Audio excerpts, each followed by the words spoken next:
Hi friend subscribe करंतु Odia take time आउ bell icon click करी सबु वीडियो नोटिफिकेशन पांतु। हाय फ्रेंड्स नमस्कार फ्रेंड्स रेलवे तरफ आपण मानक पई पुनी थरे नियुक्ति आसी जायछि जाकि ये नोटिफिकेशन रहउछि वेस्टर्न रेलवे तरफ तो कौन सब रही से विषय चलतु कथा हवा। तो देखंतु आपन को रहउछि एंगेजमेंट ऑफ अप्रेंटिस रे आपन को नियुक्ति रहइबो जहाँकि ओपनिंग डेट एंड टाइम रोचे आपंकर 7/1/2020 7 जनवरी रोचे आपंकर ओपनिंग डेट तापर क्लोजिंग डेट एंड टाइम रोचे 6/2/2020 तामाने आपंकर लास्ट डेट होची 6 फेब्रुआरी रोचे। तो अधिक किसी डिटेल्स आपण माने जानिया पई वेबसाइट विजिट करि परिबे एथिरे डिटेल्स आपण माने जानि परिबे। तो तापर आपंकर रोचे देखंतु जाकि एलिजिबिलिटी कंडीशन एथिरे आपंकर एज लिमिट रोचे जाकि देखिपे आप एज लिमिट हूँ 15 ରୁ 24 वर्ष जदि बयस आपको होती अप्लाई करेंगे। तापर एज रिलैक्सेशन रोचे जहाँकि एससी एसटी मान 5 वर्ष रही ओबीसी मान 3 वर्ष पीडब्ल्यूडी रोचे 10 वर्ष तापर आपर एक्स सर्विस मैन रोचे 10 वर्ष। तो एमतीका आपंकर एज रिलैक्सेशन रही। तो फ्रेंड्स ये रोचे आप जोटा कि जो बार्थ चार्ट रोचे तो आपण मैंने यही जो फॉर्म 2 रही देखिपे आपंकर अनरिजर्व रही एससी रही एसटी रही ओबीसी ये रोचे आपंकर कैटेगरी ये कैटेगरी पिला माने एतिकी तारीख रु एतिकी तारीख भितर जन्म होते से अप्लाई करेंगे जोटा कि लिस्ट दी जाए। तो फास्ट अनरिजर्व देखिपे 7/2/1996 रु 6/2/2005 भितर जे मैंने जन्म होते से अप्लाई करेंगे। तो देखो तापर एससी मान सेमतिका रही कैटेगरी वाइज रही आपने चेक करेंगे। तापर आपंकर क्वालिफिकेशन कथा देखा देखो क्वालिफिकेशन आपंकर रोचे मैट्रिक जोटा कि मैट्रिकुलेसन तापर जोटा कि 10th जोटा रही 10th पास करते अप्लाई करेंगे प्लस +2 करते अप्लाई करेंगे। तापर आपण मैंने 50% मार्क 10th में रखिथे अप्लाई करेंगे। तो देखो तापर आपंकर टेक्निकल जोटा कि रही टेक्निकल क्वालिफिकेशन रही आपने आईटीआई करेंगे एनसीबीटी और एससीबीटी रे आईटीआई करथिले आप माने अप्लाई करि परिबे जे कोन सी ट्रेड रे करथिबे अप्लाई करि परिबे।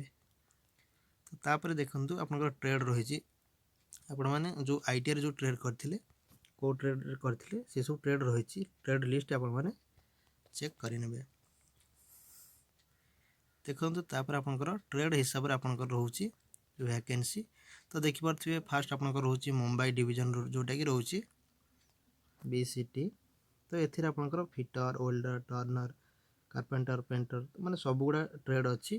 तो से हिसाब रे आपनकर वैकेंसी रही देखो फास्ट आपनकर मेकानिकल जोटा रोचे डिपार्टमेंट रे तो टोटाल आपनकर 214 पोस्ट रोचे तापर आपनकर रोचे इलेक्ट्रिकल डिपार्टमेंट रो 212। तो फ्रेंड्स एठारे देखि पारुथबे आपनको जोटा कि टोटाल आपनकर वैकेंसी रोचे तापर आपनकर कैटेगरी वाइज रे देखि पारुथबे सब अच्छी आपण माने ध्यान से टिके चेक करि नेबे। तो कैटेगरी हिसाब से भी ये दि जाए कौ कैटेगरी केतोटी पोस्ट रोचे आपण माने चेक करि नेबे।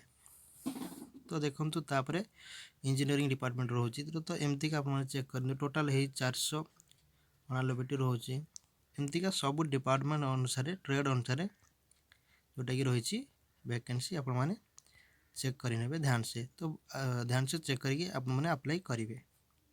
तो देखो तापर आपंकर पेमेंट फीस जोटा कि रोचे तो आपंकर 100 टଙ୍କା रोचे पेमेंट फीस जोटा कि नॉन रिफंडेबल रही SC ST PWD women candidate free रोचे। तो जनरल ओबीसी मैंने 100 टଙ୍କା से पेमेंट देवे जहाँकि ऑनलाइन थ्रो रे देवे ऑनलाइन पेमेंट करेंगे debit card credit card net banking जहाँकि आपंकर यही थ्रो रे आपको पेमेंट करने पड़ो। तो तापर फ्रेंड्स कौन रही चलते देखी ना तापर देखिपे आपंकर mode of selection selection mode T आपंकर मेरिट लिस्ट रोचे जहाँकि जोटा कि परसेंटेज हिसाब से आपंकर से सिलेक्शन कर दिया जीवो। तो देखिपे तापर आपंकर रही